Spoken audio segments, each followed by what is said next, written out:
There's nothing more important for your organization than the look and functionality of where your team spends most of their time.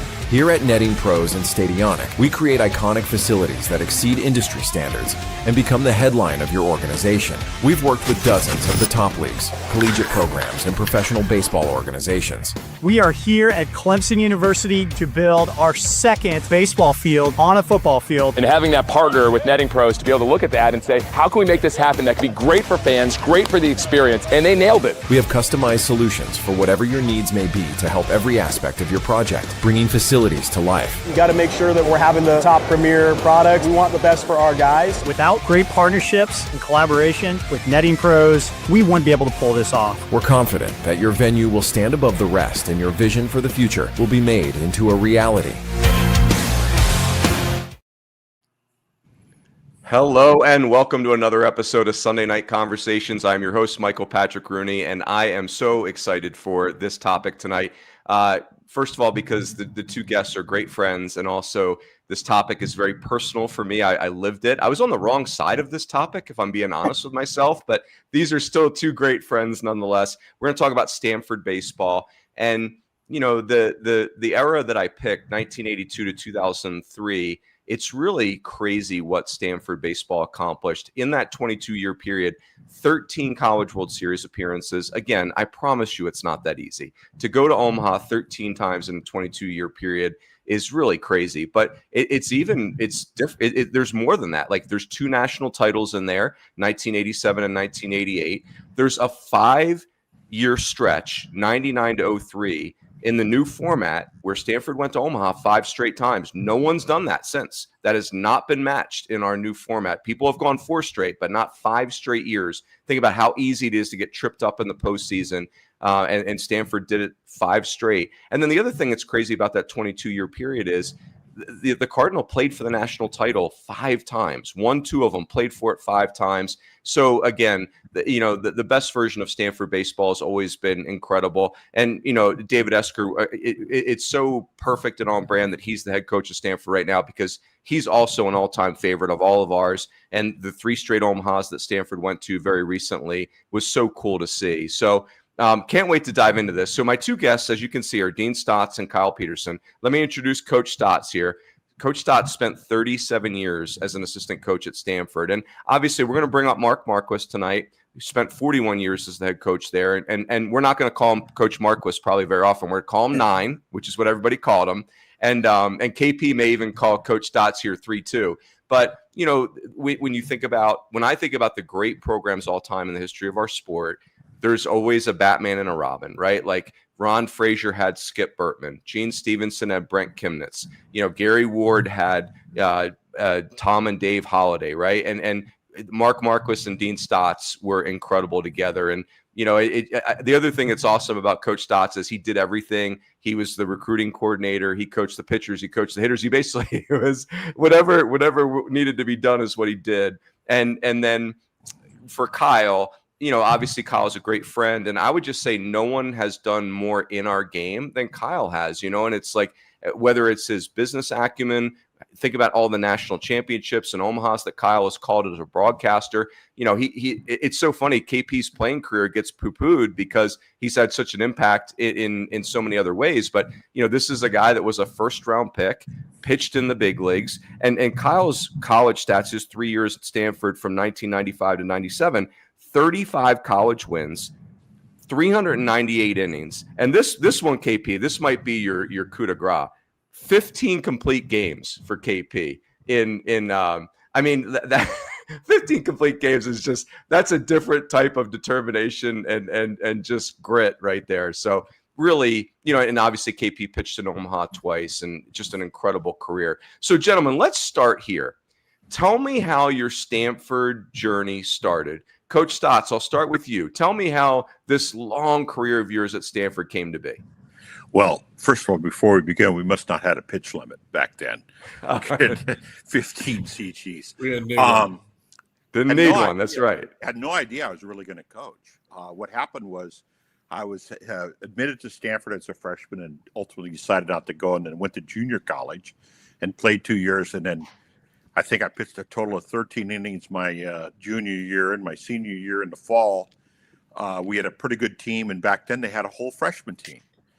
So the coach, Ray Young at the time, and Mark Marcos was the assistant, called me in and said, hey, we got this pretty good group of freshmen. We got about 17 games lined up against JCs. We're looking for somebody to coach it, and we'll pay you work 8 hours. And I went, really? You'll pay me work 8 hours? Back in those days, you went out to the courtyard and you signed a little sheet and shed, and it said I worked, and they paid me to coach. And I thought, and we had a pretty good we had our own little field and kind of got into it ourselves and had our own practice. And there was another a senior named John Crosby. It was the two of us. And then a year later, after I had graduated and started back in Sacramento, started working my master's, kind of floundered around, in all honesty. In September, late August, early September of '76, I get a call from Coach Marcus and said, Ray Young is moving to administration, and they've named me the head coach. And we're in the middle of September, and everybody else already has a job. He goes, how about taking this job as a 9-month contract, and we have to do this affirmative action study. I made $9,000 for 9 months, $1,000 a month, and we went back 2 or 3 times in the springtime. And I'll never forget, Joe Ritz was the athletic director, and they had gone back a couple times saying, we want to hire Dean. Remember, the Hispanic and the black player kind of signed out of high school. They didn't play much college baseball back then. And he told me one time that he made the statement that he went to the administration and said, you either hire Dean. Remember, I'm the lowest paid guy in the whole athletic department, or I'm quitting the job as athletic director. And that began kind of the whole cycle of coming back. I actually claimed unemployment that summer, $204 every 2 weeks. Wow. And went back, but it was a different world. And then when Coach Marcus was there as the assistant, he had 2 little binders that were recruiting. And then me being the systematic approach, I figured I took the major league draft and found out by covering 13 states, I could cover 87% of the draft. So they were the populous or warm weather. And I developed a little recruiting card that I sent to every high school in those states. And they sent back just hey, tell me about Mike Rooney. And that began the recruiting files. And then I took, they had old Cecile Wade books that broke down each state into high schools. And by hand, I went on yellow legal pad and identified, okay, the Centennial League in Southern California had El Dorado Hills, had Fontana, had whatever, and developed these league lists. And there were 100 leagues, Mike, in the state of California. I did it for Arizona, Nevada, California, Oregon, Washington. And I called every single league, a coach from every single. Remember, high school coaches were really dominant. It wasn't travel baseball. That's right. So and over the course of a couple of years, I got to figure out which were better high school teams, and kind of had this big old recipe box of cards and notes on it from when I had called. So I was able to start cross-referencing people. So anytime, if you were to call me about a player and there was somebody else in his league, I'd have my league list and kind of cross-reference. And I plucked guys. It wasn't the same exposure it is now in the internet days. And through those guys, it kind of evolved. And then I would say the 1981 team really turned it around. It was a great freshman class, and we got lucky by Elway and Dotter are both football, baseball players, and they were great baseball players, both of them. And they were on football scholarships, and then you plug in Buechele and Aldretti and Hardgrave and Sikowski and those guys and Darryl Stevens, and just kind of hit the jackpot. And they kind of turned the whole program around to where if you came to Stanford, there was a 30-year period. If you came to Stanford and you played all 4 years at Stanford, 29 of those 30 classes went to Omaha. So, it was those years you're talking about, 90 to 94, my 2 little ones, Chipper and Emma, my wife tells the story. They'd go to elementary school in the first week and go, okay, we're not going to be here the last week of school in June. We're going to be in Omaha for the World Series. Like, it's not quite that easy.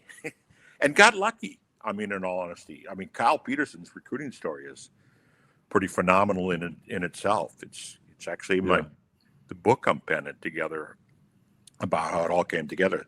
So I'd say I got lucky, and then it started to snowball. And then the Stanford degree became the throw-in, because if you could be competitive on the baseball front, now the throw-in here is a degree from Stanford. Wow, that really turned a corner. And we were, didn't have NIL and transfer portal and all those things that they're dealing with now. Yeah. KP, let's do your recruiting story, and I'm going to come back. I mean, Coach Stotz is obviously one of the great, I maybe obviously is a bad word there, like one of the great recruiters in the modern history of the sport. And, like that little nugget about 13 states equal 87% of the draft. I could have really used that nugget 20 years ago, Coach Stotz. Thanks for sharing with me now that I'm retired. But KP, give us how you ended up at Stanford. So let me guess, one of those states wasn't Nebraska. It was not Nebraska. Yeah, I assume that may be the case. So when I was in high school, there was the only thing there was the Olympic Festival. That was it. And the area codes were the actual area codes to where you had to live in that area code to play in it. So that if you didn't go to the festival, which there was, I think, 64 guys, and if you didn't live in California, essentially, you had to recruit yourself. And so I've since paid this back, but I figured out the long distance code at our school. Mind you, this is 30 some years ago, to call out, and I would go to the training room in my off period, and I would call all the schools and coaches that I wanted to go to, because I didn't know what else to do. And I had sent them all letters and everything else, but that I did that. And then about, I don't know, a month later, there was a big printout outside the teacher's lounge at Creighton Prep in Omaha, Nebraska, that said who made these calls. And it was like Fayetteville, Arkansas, Stanford, California, Starkville. It was all of them. And I wanted to play. And so that's the only way I know how to do it. So ultimately, I don't know how I got to Dean, or I think I got to him. He didn't get to me. You came to camp. Well, that started, but ultimately I got to you and you said, we trust a guy in Oklahoma City named Stan Meek, and go down and go to Stan's camp, and then we'll see what Stan says. So we go to Oklahoma City, and Stan Meek, who was the scouting director for the Marlins and head coach at OU a while, and awesome baseball guy and beautiful human. So we go down there, and I pitched this thing, and apparently it was good enough that Stan said, yeah, you should take a look at him. So 3-2 said, all right, come out to camp. So I go out to camp, and I don't remember. There was like 5 or 6 guys at that camp that ended up playing in the big leagues. And at the time, like, I'm this kid from Nebraska. I got no idea what the hell I'm walking into.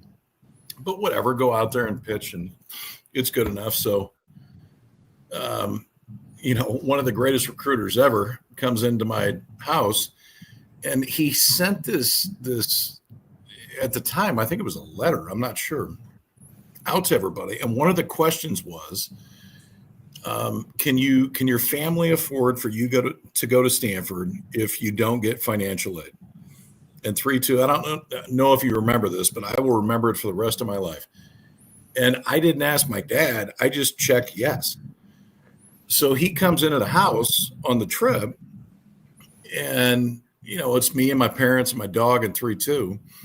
And he says, hey, you know what? I send this letter out, and Kyle had said that you guys can afford Stanford without financial aid. And this is the way we do this. Like, we have some that can't and some that can't. So we allocate money based on where it is. And, we recruit kids that can a little sometimes differently, because then we can fill a class out. And my dad looked at me like he was going to kill me. He didn't say anything until he left, but he stared at me right away. And I remember, and during the course of it, Dean looked at me, and this was the beginning, I guess, of what has become an awesome relationship for 35 years. He looked at me and said, I don't know if you're ever going to play for us. I'm not sure, but I know we'll give you a chance. And if you're good enough, you'll play. And if you're not, you won't.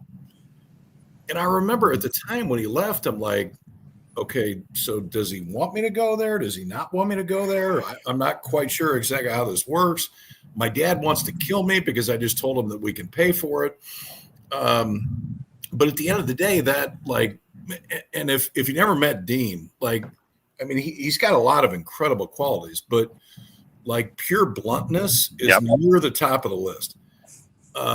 And that's just who he is. And at the time, I'm like, I'm in. Like, and forget like the school and everything else around it. And, you know, I had a program from 1988 that him and Coach Marquis had signed when we were there. Like, and I didn't even know where Stanford was at the time. And then you go on the trip and you're like, yeah, this place is pretty cool.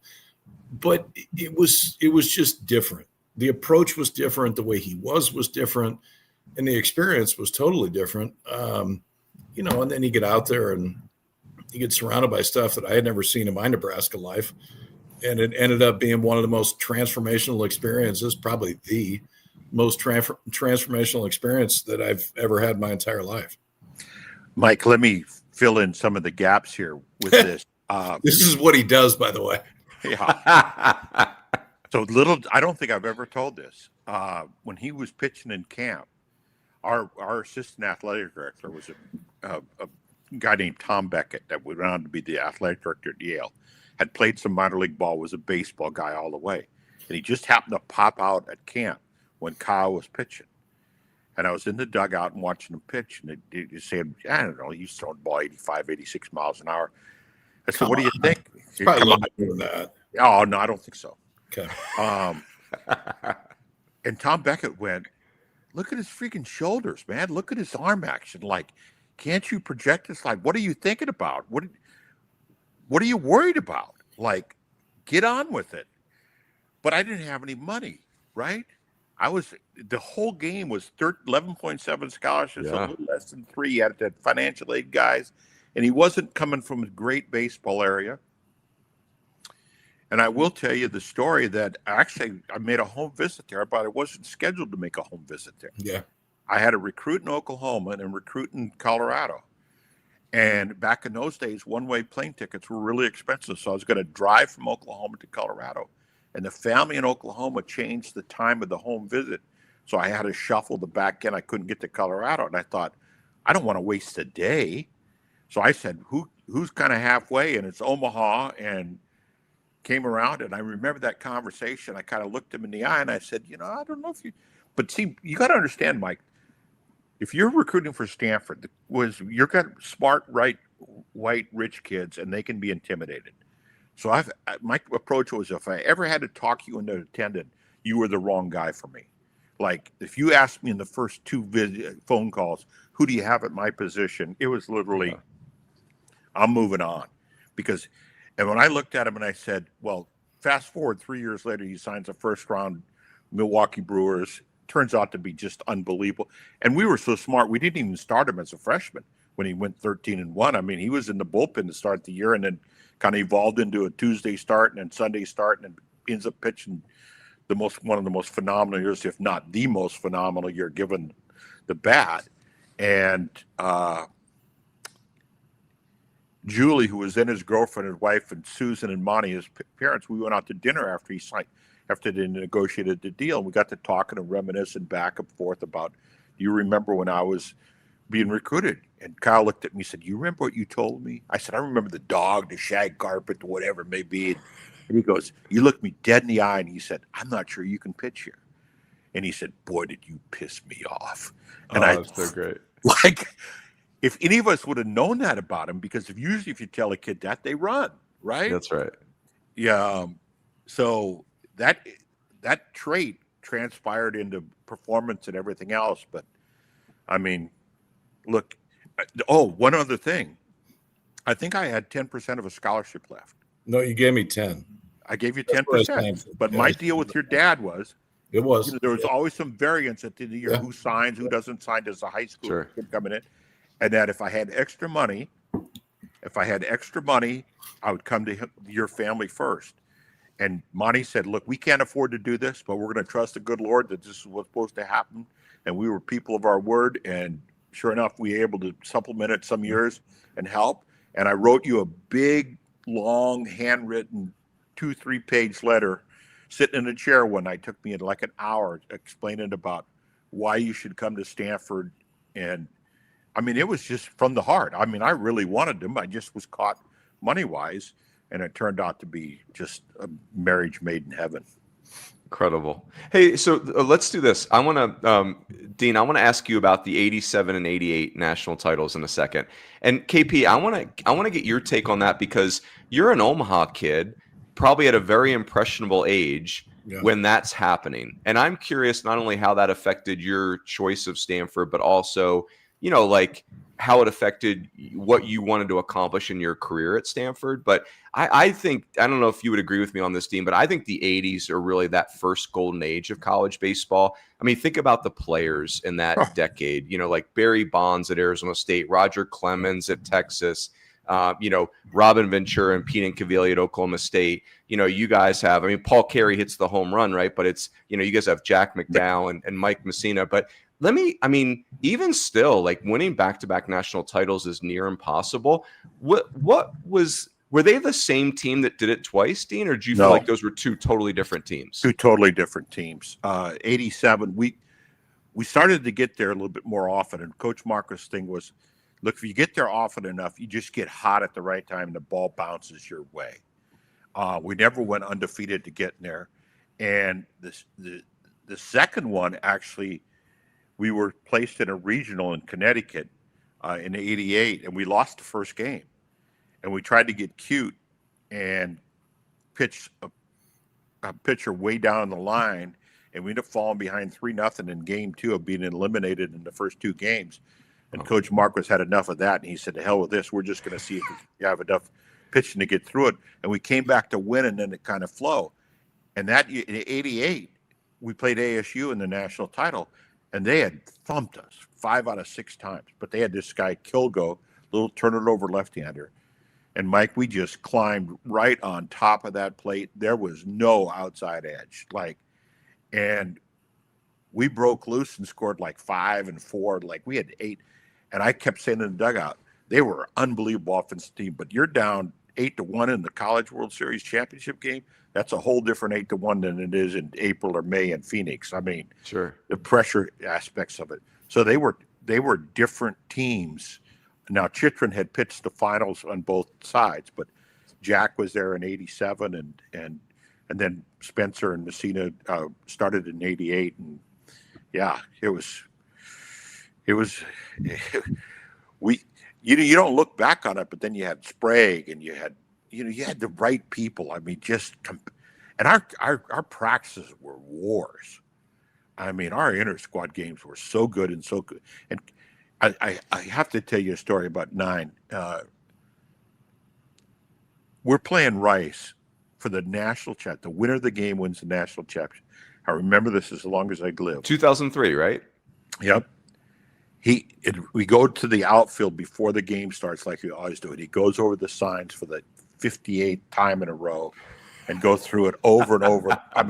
Every game, same sign. This is the steal. This is the takeoff. Okay, come on.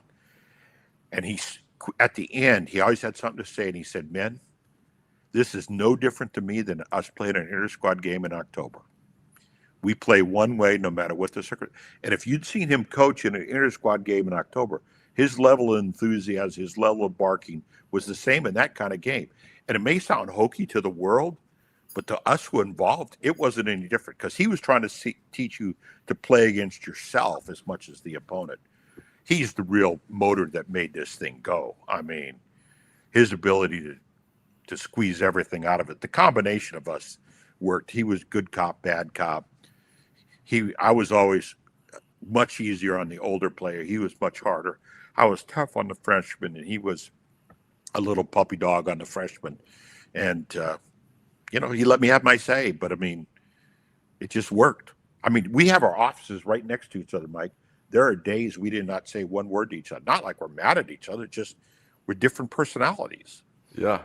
Yeah, that's amazing. KP, is that what you experienced when you were a freshman and then you become, an upperclassman, the relationship between 9 and 3-2 changes? Yeah, it did some. I didn't. I thought they were. 9 was interested in the greatest way, to where and 3-2 had some of this too, but when you won, life was really good. Really good. When you got beat, life wasn't very good at all. At all. Sunday morning on the final game, we bus to LA. I'd say, boys, we got a 7-hour bus ride with 9. Yeah. If we want to be able to speak, yes, I suggest you win. Or eat. I mean, speaker. I always recruited a diabetic because if I could get a diabetic, I have to stop somewhere along the way at least to get fed. But I would tell you, I think that we have this with certain people in our life, to where, like, my personality, I think no different than 3-2s, is very different than Coach Mark was. And there were, my freshman year, like, everything went right for me personally, so we never had any issues. My sophomore year, it didn't. And I wasn't very good at the beginning. And I remember he called me in. We were like 3 or 4 weeks in, and I wasn't great. And he calls me into the office, and I sit down, and the first thing he says, he looks at me and goes, "You're fat." Yeah. You're right. And it turned into like this really honest. He's like, "You got to figure stuff out." And I respect and appreciate so much the ability to play for that man, because he held me accountable for absolutely everything. 3-2 did too. It was done a little bit differently sometimes, but 9 definitely did. And yeah, that was one more direct, and it was like a 2-minute conversation. It took no time. You're fat. Don't be fat. Be better. Basically, that was it. That would be about it. Go somewhere else. To the point that the equipment manager wrote "fatty" in my pants. Like, my number was not on there. The only thing it said instead of my number, it said "fatty" in my pants. So amazing. Apparently this passed along to him as well. I mean, the times that I heard, if you're not early, you're late. And 3-2's thing is dead right. I mean, we played, 56 games a year at every single game. It's go down the right field line and go through the signs before the game. And everybody's with Stanford kids, by the way. Yeah. But we had – our staff was really close. I remember Kyle making a wager he could drink 2 gallons of milk in a half an hour, and everybody wagering on this. It was freshman year. Yeah. He had to hold it down for like 15 minutes and then puke. No, it was a half hour. Then puked all over the place. Yeah. Mike, I will say one thing. Of all the players I've had, I was big on the pitcher having input. Like, one of the things that really bothers me about calling pitches is the pitcher has a different view of the hitter than we do from the dugout. Mm-hmm. Not only that, but sometimes you may call a slider, and this ball just doesn't feel like the seams on a slider. I mean, just, you're throwing a new ball, and I was always to have their kind of input. And naturally, when you're in the dugout and you throw a pitch inside and the guy rails at the left field, let's say, when he comes back in between innings, you're saying, "Hey, was that fastball in there on the inside?" And he's going, "Yeah." Of all the players I ever had, like Todd Bartles was from Omaha, good buddies. And if he throw a fastball in and the guy raked it left, he'd go like, "Man, it can't go in there." And Kyle had this unbelievable ability of going, "Yeah, he got to it, but I'm telling you, there's still room in there." So he had this innate feel for what his stuff looked like. I used to break down video by hand of spliced together video, the at-bats of the opposing team, well before the internet. And I remember Kyle going to pitch, and there'd be spliced videos, be like 9 at-bats in a row of Alvin Davis or whatever. And he'd sit and study that because he had an idea of how his stuff was going to work against that guy. So you couldn't really profile on. That's what gets wrong about this analytics and spin rate and everything else. Sometimes you lose the feel for just this guy's innate ability to make a big pitch and a big play at the right time. But of all the people I've ever coached, he had the greatest understanding of how his stuff worked against the hitter. Hold on really quick, Runes, and then we'll move on. So we're playing Fullerton my sophomore year. It's the first night game at Stanford. I know he knows where I'm going on this. They're number 1. They just won a national championship that beat us in Omaha the previous year. And I've got a no-hitter into the No-hitter. I think 1 or 2 outs in the 8th. I don't remember what. 9-hole hitter. 3-2 called the pitches, but I could shake. And to be fair, I shook. In that one I shook. I went to a fastball because I was feeling myself. He no-hitter. First night game. He fillets one to right field, breaks up the no-hitter. Hutch comes in the ninth, closes it out. We win, whatever. I don't know if it was that night or the day after. He's like, what are you doing? How do you shake me right there? I'm like, I thought I could get a fastball by him.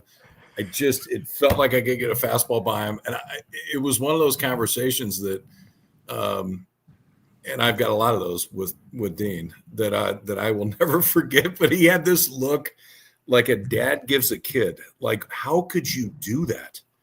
What in the world are you thinking in that spot? And like most cases, he was right. Kyle's, look, the great ones aren't easy to handle in their own way. They're really competitive.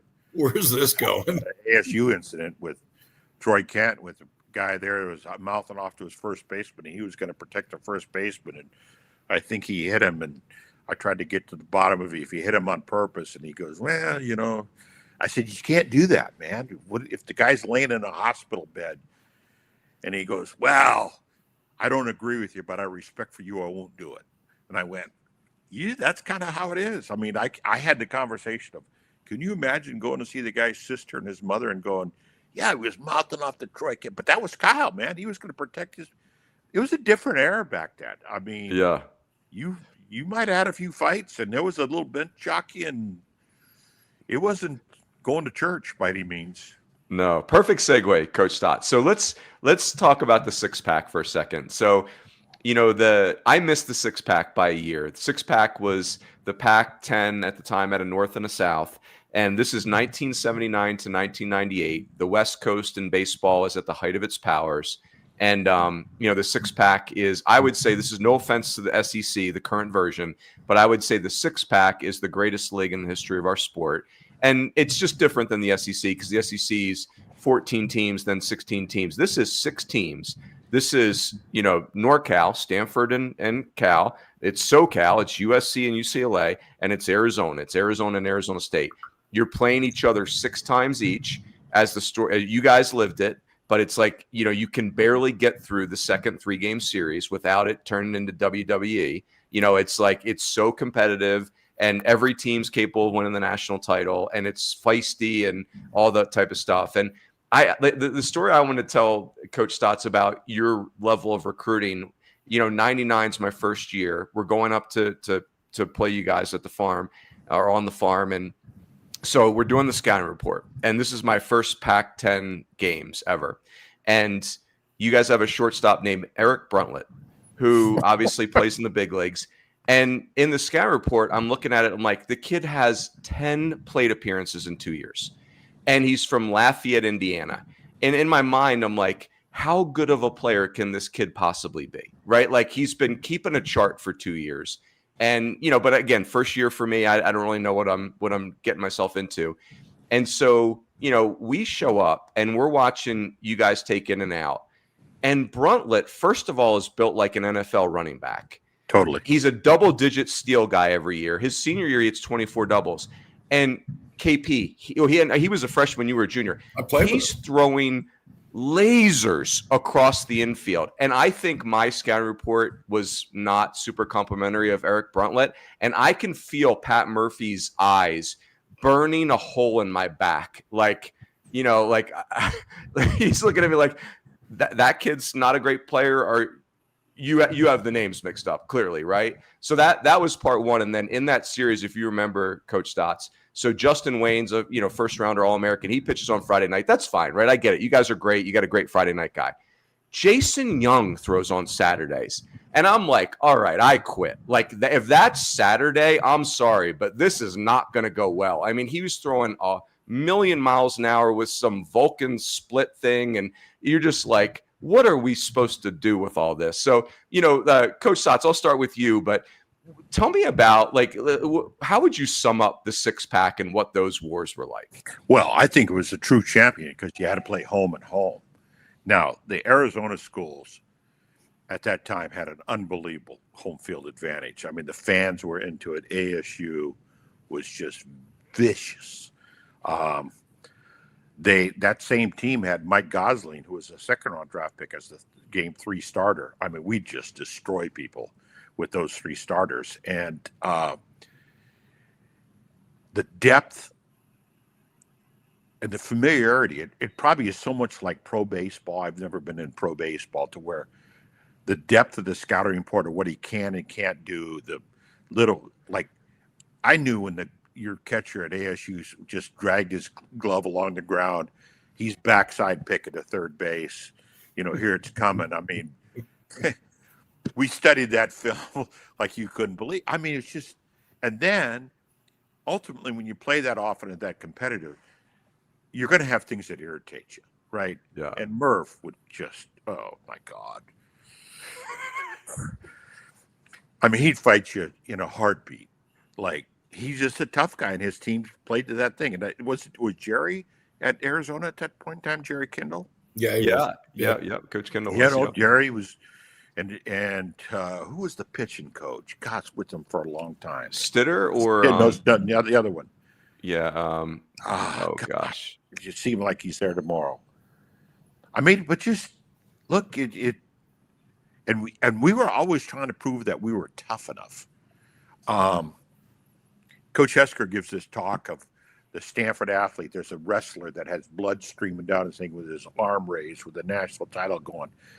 That's what it's like. I mean, because again, every time anybody thinks of a Stanford athlete, they think that, hey, he's had it too easy to get to where he's are. So I think our approach to practice and games, and I mean, back in those days, we'd have inter-squad games, and Toy Cook, our great football baseball player, used to say, like, okay, at the end we'd line up 5 guys, they'd pick a guy, and then we'd run lines, and up 10, up 20, up 30. It was a war, because if you won, you were done, and if you didn't win, you ran again. And I mean, if you were last team, you ran 5 of those, which was just a pain. And he'd go like, I'd do anything to keep, whatever it took to keep from running those things. But you can't do that stuff anymore. So, yeah. Jim Wing, by the way, is who you were thinking of, Coach Stotz. That's Coach Jim Wing. That's Yeah, right. yeah. KP, for you, and I want to tee you up with this. Like this to me is there's many pieces of evidence of how bonkers the six-pack was. But like your sophomore year, the rotation at Stanford is Jeff Austin and you and Chad Hutchinson, right? It's like that. What you said, Coach Stotz, it's like Wayne Young, Gosling, a lefty throwing 95 when 95 was a million miles an hour. But for you, KP, when you think of the six-pack, what do you think of? I think of Jeff Jenkins, Jock Jones, Arizona State. Like it didn't matter. I mean, Troy Gloss, Eric Valent. I mean, guys that played the game for a long time that could really play. And the beauty of it was, I mean, it was funny. Like, you're supposed to not like Cal, but no disrespect to Cal, but we beat him up pretty good for 3 years. So it wasn't, that was a different rivalry. It was more A-State. Yeah, I would say Cal was more a rival with Stanford than Stanford was a rival with Cal. Yeah. Arizona State.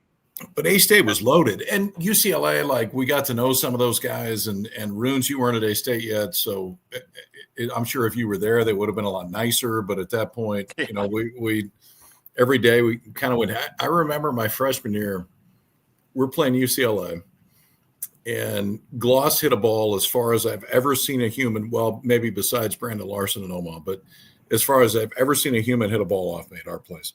But we were up 12-2 or whatever it was.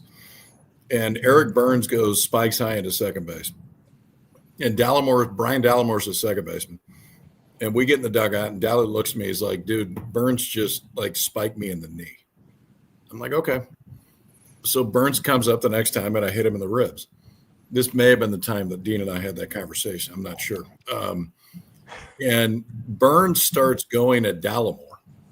He's not coming at me. He's going at Dallimore at second base because he knows exactly what happened. So fast forward, whatever, everybody breaks up. Nobody fights. So we get to the Cape that summer, and I've got 2 or 3 UCLA guys on my team, and Burns is on the other team. And my job is to water the infield down before the game. And Burns is right behind me, like running sprints before the game to get ready. And as I'm watering the infield, I just turn the hose and turn it backwards when he's running by me and just paint him right when he goes by. And he stops like this and looks at me. I don't know if you know Burns, but like I don't want to get in a fight with Burns. Like Burns is that ain't the guy. You want Burns on your side. And he stops and he starts laughing. And then I start laughing. And it ends up that we work together years later at ESPN and all these other things.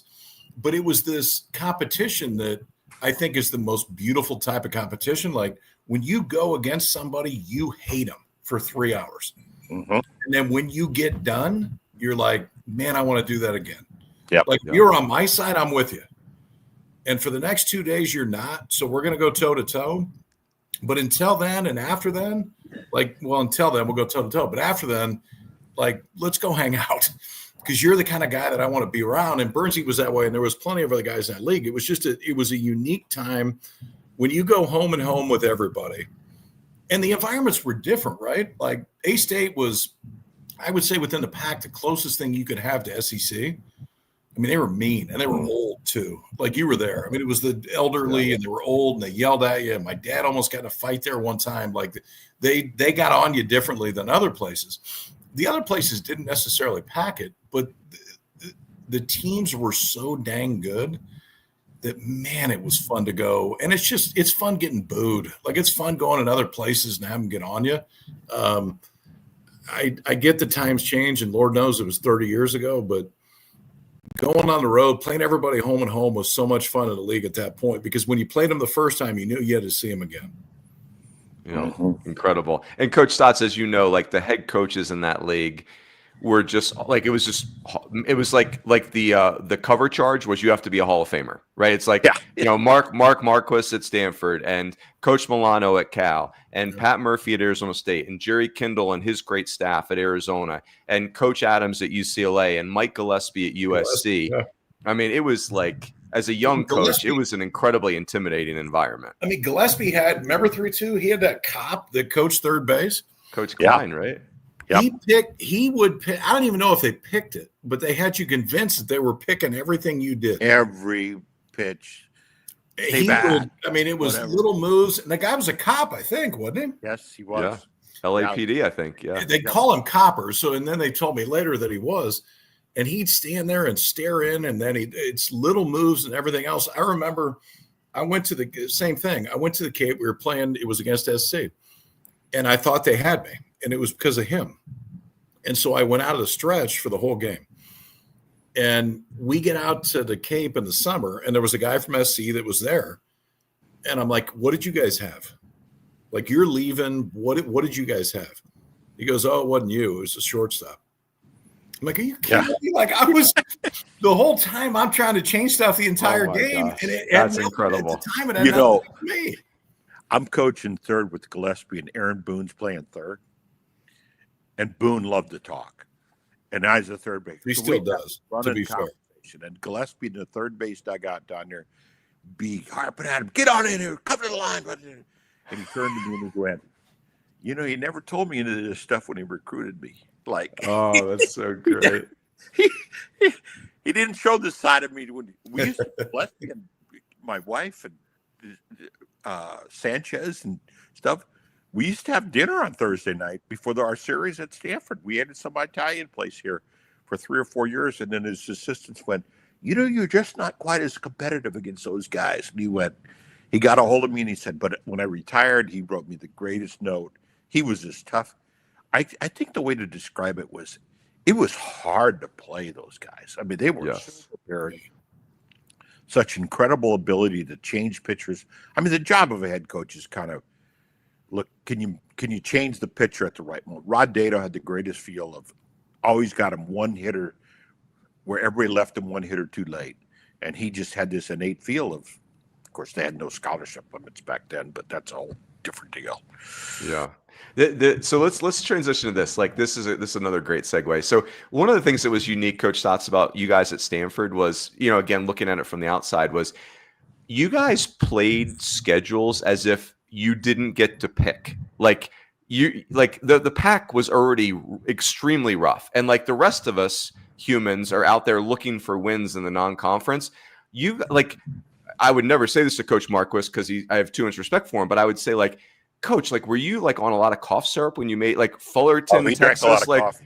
what are you doing? But so KP, I'm gonna structure this around your 3 years. So because the players you guys played against and the teams you played against were incredible. So you have this incredible rivalry with Cal State Fullerton. And KP, your freshman year, 95, you guys go to the Wichita Regional. You play Texas Tech 3 times, and then you get eliminated by you play Cal State Fullerton's kind of like who you run into in Omaha. And that's, like you said, that's the year they win it. That's Mark Kotze. Say it again. Todd Helton knocked us out. It was Todd Helton in Tennessee that knocked us out. But yeah, we played Fullerton first. Yeah, Fullerton. Yeah, that's incredible. Like Kotze and Helton, you guys had to play. Then your sophomore year, you guys host, and you don't advance. And you get clipped by Florida State and Cal State Northridge. So my guess would be that's J.D. Drew is personally involved. And then Adam Kennedy from Northridge. Robert Fick, who both played. Robert Fick. Oh, my gosh. You remember? So Adam Kennedy homered off you to start the game. It was the first pitch. Thanks for remembering, by the way. I was going to say that. Like, you don't need to jump in and say that. I was going to say that because it happened to me. But very first pitch of the regional, Adam Kennedy. I'm like, who? And he had a really weird, like, 3-at-bat routine. It looked funky. Yeah. I'm like, what are we doing? When you pump a fastball in, and he goes Oppo to lead it off, I'm like, ooh, okay. I guess we're going here. And it's the very first pitch of the regional when it goes. Yeah, JD was there that year. Freshman year was, Clint Bryant and Texas Tech was loaded, and Larry Hayes had him going, and we got lucky, honestly. We went to Wichita, didn't have to play Wichita. Yep. They were on the other side. They got beat, and that was the old 6-team regional, beat the living daylights out of each other the whole time. I think Mario Iglesias had one complete game in his career. It was that he one. went 9 innings. It was against Texas Tech, who was the best offense in the country. Runes. AJ was catching. And AJ Hinge set up a fastball. They drilled it. In the 5th inning, AJ came off. I said, we will not throw another fastball the rest of the time. And they were going ballistic. Change, split, curve, slider. Did not throw one fastball for the last 5 innings of the game. He went 9 innings after, I don't think, ever having gone more than 4 any time all year. Unbelievable conditioned athlete, but just incredible.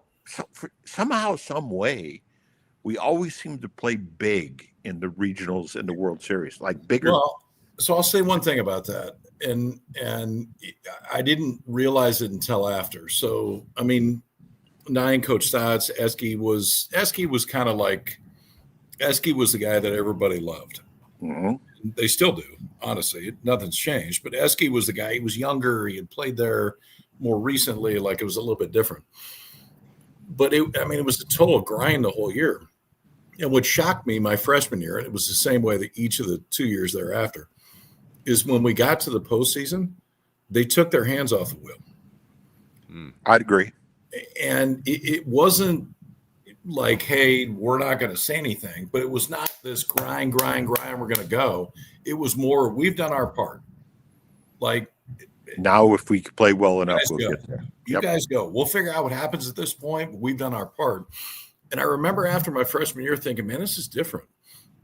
Like, this hasn't been the way the entire year that it was when we got beat at UOP and got on the bus. And when we got off the bus, we went and ran sprints. Like, it's a little bit different. And 3-2 was there. He went home, but I think the idea, Mike, was that as a coach, if you got him to the regional, it's been a pretty good year, and now it's just matter of letting them play. As far as the scheduling goes, I think Nine's philosophy was, how do we prepare to play in a 6-pack if you're not going to take on Texas and Fullerton and Rice and those people? we went home with Florida State a few times, and then they didn't want to come out anymore. We really beat them up one year at their place, but you couldn't play anybody to get ready for the worst game in the world to coach, Mike. You know, is a Tuesday game against Sac State when you're expected to win. Because if you win, no big deal. But if you lose, my goodness, like the world's caving. My freshman year, first games, so 9 always wanted to bus. If we played Fullerton, we'd bus to Fullerton because he wanted the camaraderie and the whole thing. And so we bus to Fullerton. I'd come in out of the bullpen, I don't know, day 2, day 3, I don't know what it was. And some guy named Kotze comes walking to the plate, who I don't really know who he is, but he hit me in the thigh with a line drive as hard as I have ever been hit in my entire life, to the point that, like, you start reconsidering all of your life decisions the minute that it hits you. What am I doing? Why am I here? I shouldn't be here. And he ended up on first base. I could feel it in May, exactly where he hit me that year. And it was the greatest introduction to, all right, dude, if you're going to play, that's the guy you got to try to get out. Yep. That's incredible. Well, and then your junior year, Kyle, like you guys are, like you meant, it's amazing. You think about the great two-way players in college baseball. Like you hit all of them. Because didn't you play Auburn and Tim Hudson your junior year? And Rossi. Yep. Yeah. Hudson was there that year. Hudson. David Ross is on that team. Oh my gosh. Rossi was on that team. Hudson. Wasn't it the left-hander? Played for the Braves. Yeah, I think there was somebody else. Physical guy. Lilliquist. No, Lilliquist went to Georgia. But the Hudson. No, the Carpenter and Lilliquist were at Georgia. We played them in Omaha. Hudson hit 20 home runs and won 15 games. Yeah, played center field. I mean, was just the freak. There were, you got no idea. The crazy thing is Tim Hudson was a 7th rounder. Like, they make this big deal out of it on, the Moneyball thing and everything. They drafted him the 7th round. I didn't know that. That's crazy. He ended up being what Tim Hudson ended up being. He was an awesome dude too. But yeah, it was, freshman year we played Clemson and Billy Koch is throwing 100. Chris Benson's on that team. It's fun to look back and honestly just appreciate who you got to compete against. And I'll never forget this. I told Jenks this when I got to the big leagues in Milwaukee. We're playing SC when it was Jenkins and Jock Jones and Chad Moeller and Randy Flores, who was incredible in college and had an amazing big league career and still in the front office. And I don't know, I threw 4 or 5 straight changeups. I don't know what it was. And they're chirping, and Jenkins on the top step, and he yells, "Challenge somebody." And I stepped off, and I yelled at their dugout, "I challenge you to hit a changeup." And then it was on. Like, the minute I'm a freshman, they're firing away the entire time. It's the beauty of competing against people that are really good. We were ahead of them all the time, but golly, is it fun? We got rained out on a Saturday and Easter Sunday. We had to come back and play, and you had started the game. Yeah. And then we're going to relieve it, and we brought in Sully and his submariner, and he gave up like 6 straight hits, and we ended up blowing a big lead. And half the play on Easter Sunday was unheard of, and now that you reminisce all these Jenkins, man, could he hit? Oh, he could hit. Yeah. Incredible. What let's this will be a good kind of like way to start to wrap here. So let me ask you this question, Kyle, and then where I'm going to go with this question is I was thinking about this before we started. Like, okay, who are some players that I got to coach against that epitomize the Stanford baseball for me? And like David Esker is one. I coached against Coach Esker, but not the player, clearly. But like, I think of David Esker as like, he's one of the guys I think of when I think of Stanford, like elite competitor, elite human being, just what you described a moment ago, Kyle, like incredible, like you're going to need your best to beat that person, but man, what an incredible human. There's other flavors too, like Chris O'Riordan, like who, if I saw him play 5 games, I probably wouldn't recruit him. And then you're trying to beat him and you're like, oh my gosh, like he checks no boxes in recruiting, right? He's like 5'10", right-handed, can't play on the left side of the infield, can't run really. I'll tell you another one of my favorite Stanford players, Damian Alvarado, because I thought he stunk. And but then after every series, you're like, dang, he kind of was a problem. Like, not like he hit 3 bombs, but like he was like, you had so many alphas on your pitching staff at that time, Dean, and Alvarado trotted around the mound like they were his, like those were his pet dogs. Like he would bark at them and glare at them and because Jason Young in particular, he was high strung, and Alvarado played him like a puppet. It was so perfect. Like I remember thinking, man, that is great recruiting, because you could whiff on that kid in 5 seconds. He's not physical, not athletic, was the but third man, is he a baseman out baller. of high school. He and Rizzo were left-hand hitting third baseman. And we needed a catcher. And they came in. I said, dude, you got a better chance to play if you catch. And Alvarado said, I can play maybe more if I catch. He goes, strap the gear on me. And that kind of third baseman stuff kind of worked into his throwing, and Rizzo didn't want a part of it. And Buddha is what we call him, came on to be a great player. Chris O'Riordan got admitted on his own, and all I remember is inter-squad games against Jack McDowell. He would own him. I mean, Mac would be getting through everybody, and O'Riordan would tap that bat against his helmet kind of on the twitch at the setup. He was just unique. rail everybody. Boy, he could hit. Oh my gosh. Lucky. I mean, yeah. I just tried to. Somebody mentioned this recently. I must have instinctively done this, that I kind of knew the kind of player that would excel under Coach Marquis. And instinctively, I was able to kind of hone in on those guys. And they weren't necessarily the most talented guys. It was just, who's going to be able to take us between he and I and excel, and just trust my instinct on that as much. I was always a recruiter that just went out on my own, that I had this eye that I can't to this day explain why I liked it or why I didn't. It told me it was right. It was so good. Kyle, who were your catchers when you were at Stanford? Did you have 2 catchers, 3 catchers? Who caught you?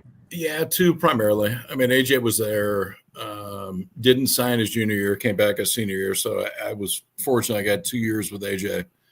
And then my roommate was one of my closest friends in the world, a guy named John Schaefer, who were the 2 that ended up. I want to go back to what you said earlier, and then back to what you said earlier. As far as guys that stick out, like Bruntlett was different. And what's crazy is if you would have just gone to practice, and obviously it was different pregame his junior year, but Eric Bruntlett played in the big leagues longer than anyone else that I played with. Wow. And if you, that would have shocked me. Yeah, I think it would have shocked anybody that watched, but ultimately he was like uber competitive. He was a football player playing baseball. But turned himself into a hell of a baseball player. John Gall's another one. John Gall's one of the greatest hitters, college hitters I've ever seen in my entire life. It always hit his bat. And I love Gall. He's an awesome dude. Ended up playing in the big leagues and had a great Team USA career. And I think Kyle, didn't we have a bounty in the fall? If you could strike out John Gall, you won the pool. Like everybody put in $10. The kicker was we didn't strike him out, I think, all fall. It's when he was a freshman. Yeah. Oh my gosh. That it wasn't see, those are the things that we had a little pool. Everybody's put in $10. The guy that punches out Gall in an inter squad game in the fall. I think it was we never did it. To be fair, like we could have all lost our eligibility. So thank you for doing that. But yes, I think we did that. And the other would be, and I didn't play with him, but watch him from afar, was Garco. Garco was just a different, like, that's the guy that you envision at the school. And I played with guys I'd rather go with, I guess, some guys I didn't play with. But, Garco was a massive part of that time frame that you talked about as far as keeping that run going. Yep. Yeah. John Mayberry Jr. sticks out for me, Coach Stotz, because it's like the bat looks so small in his hands. Like I wanted to shout across the field, can you please get him a bat that's the proper size? Like it looked like he had stolen like a toddler's bat. Boy, and his BP, you would send the pitchers to the parking lot. Like none of you need to watch this person take batting practice. You'll never want to pitch again. Yeah, we had a few teams that we'd call it shock and awe. We could put on a BP for you if you wanted to do it. Garco, had 18 homers and 17 strikeouts his senior year.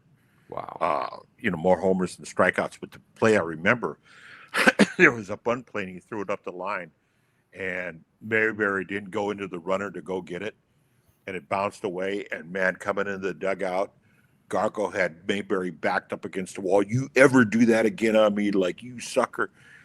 But that just was kind of our nature, as much as any. Dallimore and C's in Wichita. Winner goes to Omaha. Second inning, we got to break them up because C's didn't cover the base or something. Dallimore came in and grabs him by the throat and says, "If you don't cover," we're thinking like the winner of this game goes to Omaha. What the heck? 9 straight. It was different, to say the least. It was good. Yeah, it was good. An all-time great run. Yeah, that's probably a perfect place to cap it.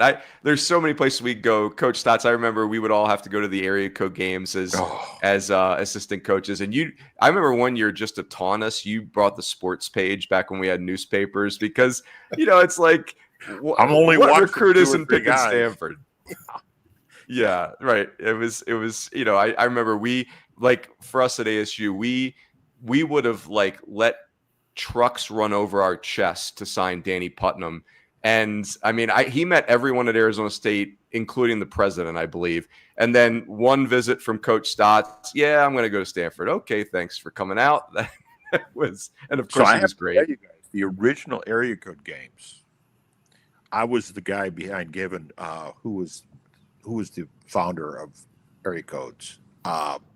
Anyway, I gave him he came up with the idea, and I gave him the recruiting list on the very first years of who he should get.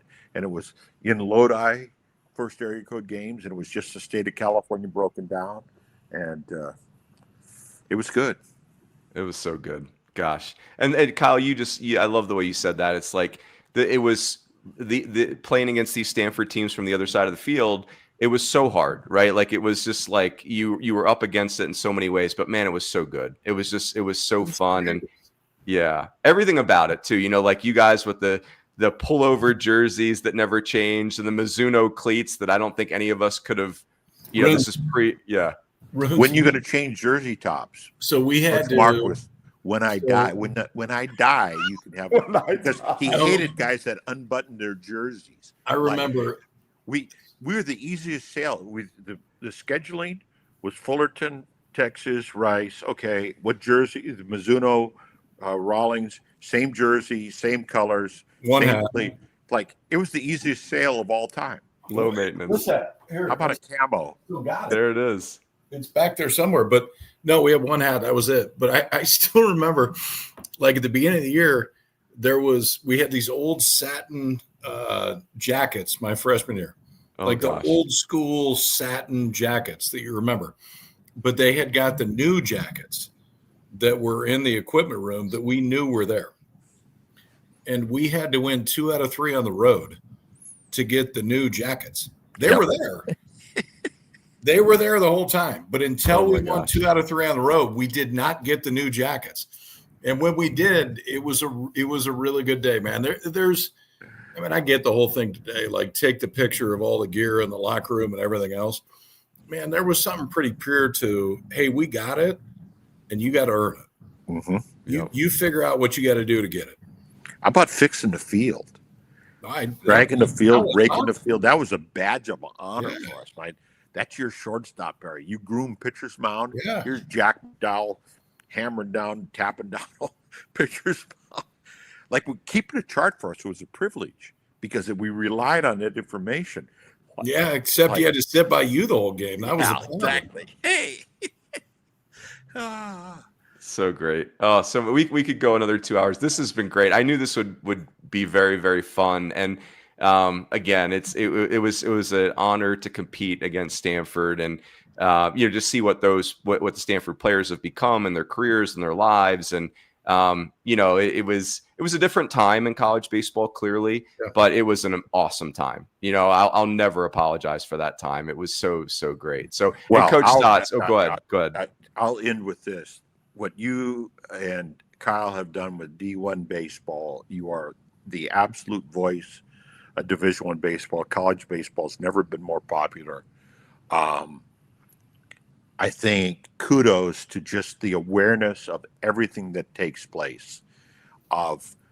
Look, if anything happens in college baseball, you log on to D1 baseball site and you guys are on top of it, from the draft to details about the teams to rumors on who may be coaching and what assistants may be leaving and everything. It takes that in today's world to be successful. And man, to have the insight to do all that and pull it together, and the work ethic you guys have has been nothing short of phenomenal. Somehow I still have to pay for that damn thing too. Like send me the receipt. We're good. I'll end with this. I've been fortunate in my life to have been around a lot of people that really know the game. I've never been around anybody that knows it more than the guy in the middle. Amen. And I learned more. I mean, I'll give him crap forever having to sit next to him doing a chart and everything else. And during a game, I have never learned more about the game of baseball than sitting next to him for 2 straight years. The way that he saw it, the way that he saw things that nobody else did, the way that it altered the way that I did things on the mound. And I mean, quite honestly, in life, because the way that he was my second dad for 3 years. Oh, sure. And he wasn't easy. He still ain't easy. I can call that. I haven't seen him for a while, but he wasn't easy. No. But damn, was he important. So it was, Runes, I appreciate you doing this. 3-2. It's fun to hang out with you again. Yeah, buddy.